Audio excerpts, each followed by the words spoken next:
لکھ لو، میری بات سن لو۔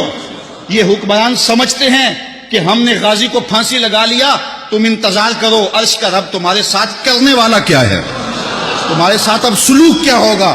ہم تو مجبور لوگ ہیں، ہم تو کچھ نہیں کر سکے، لیکن جس کے رسول کی توہین کرنے والے کو قتل کرنے کے جرم کے اندر غازی کو شہید کیا گیا ہے، وہ رب بڑا غیرت مند ہے۔ اور تم انتظار کرو عرش کا رحمان تمہارے ساتھ اب کرتا کیا ہے۔ تم کہتے ہو علماء کو جیلوں میں ڈال دو جیلوں میں، اب باقی بچا کیا ہے، اب باقی رہ کیا گیا ہے۔ اب تم انتظار کرو کہ تمہارے ساتھ رب کرتا کیا ہے اور تمہارے ساتھ حال کیا ہوتا ہے۔ تم رسوائی اور ذلت کے اس مقام پہ پہنچو گے اور عبرت کا نشان بنو گے کہ دنیا دیکھے گی اور تم رسوا ذلیل ہو جاؤ گے۔ علامہ نورانی نے ایک زمانے میں کہا تھا، جب لوگوں نے گنیں اٹھا لی اور جہادی تنظیمیں بن گئیں تو ان سے کہا کہ حضرت ہماری جماعت میں بھی کوئی جہادی تنظیم ہونی چاہیے، تو انہوں نے کہا ہماری جہادی تنظیم فوج جو ہے۔ تو کسی نے کہا حضرت یہ تو کل لوگ چھا جائیں گے اور ہمارے اوپر آ جائیں گے۔ تو انہوں نے ایک جملہ کہا تھا، اگر ہم بھی گنے اٹھا لیں پھر امن کی ضمانت کون دے گا۔ اس لیے ہم پرامن لوگ ہیں، لیکن ہمیں مایوس کیا ہے حکومت نے۔ ہم نے صرف ایک فریاد کی تھی کہ اس کو چھوڑ دو، تم نے ریمنڈ ڈیوس کو چھوڑا، تم نے کرپشن کرنے والوں کو چھوڑا، تمہاری جیلوں کے دروازے توڑ کر اور دیواریں توڑ کر بڑے بھیانک مجرم بھاگ گئے اور تم کچھ نہ کر سکے اور بے بسی کی تصویر بنے رہے۔ یہاں کتنے کتنے قاتل اسمبلیوں میں بیٹھے ہوئے ہیں جن کے دامن پہ قتل کے داغ ہیں، تم ابھی تک ان کو جیل کیا تھانے نہیں بلا سکے۔ تمہاری ہمت اتنی ہے کہ جو ہے وہ بڑے بڑے قاتل 200 آدمیوں کا قاتل آج بھی میڈیا کے اوپر چیختا ہے اور تم بول نہیں سکتے ہو۔ ہم کہتے ہیں تم نے قاتلوں کو چھوڑا، قاتل تمہاری آنکھوں میں دھول جھونک کے چلے گئے، تمہاری جیلوں کی دیواریں توڑ کے چلے گئے اور تمہارے بچے قتل کر کے غیر ملکی قاتل چلے گئے۔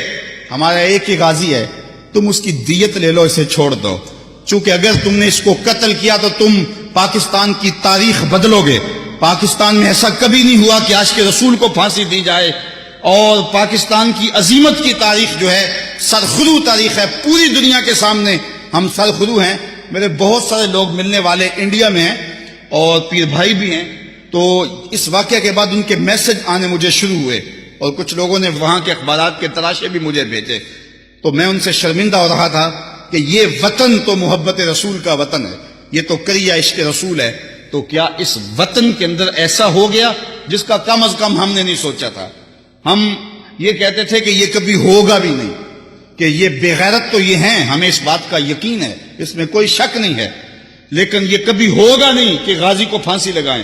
اگرچہ یہ مغربی پریشر کی وجہ سے چھوڑیں گے بھی نہیں، لیکن پھانسی لگانے کی بھی جرأت اور حماقت نہیں کر سکتے، یہ ہمارے گمان میں بھی نہیں تھا، لیکن انہوں نے وہ کر دیا۔ اب پاکستان کو سیکولر بنانا چاہتے ہیں اور 295C کا قانون ختم کرنا چاہتے ہیں، تو اب یہ سب کچھ ان سے توقع کی جا سکتی ہے، لیکن یہ 295C کا قانون ختم تو تب کریں گے جب رہیں گے۔ میری بات لکھ لو، میری بات سن لو۔ یہ حکمران سمجھتے ہیں کہ ہم نے غازی کو پھانسی لگا لیا، تم انتظار کرو عرش کا رب تمہارے ساتھ کرنے والا کیا ہے، تمہارے ساتھ اب سلوک کیا ہوگا۔ ہم تو مجبور لوگ ہیں، ہم تو کچھ نہیں کر سکے، لیکن جس کے رسول کی توہین کرنے والے کو قتل کرنے کے جرم کے اندر غازی کو شہید کیا گیا ہے، وہ رب بڑا غیرت مند ہے۔ اور تم انتظار کرو عرش کا رحمان تمہارے ساتھ اب کرتا کیا ہے۔ تم کہتے ہو علماء کو جیلوں میں ڈال دو جیلوں میں، اب باقی بچا کیا ہے، اب باقی رہ کیا گیا ہے۔ اب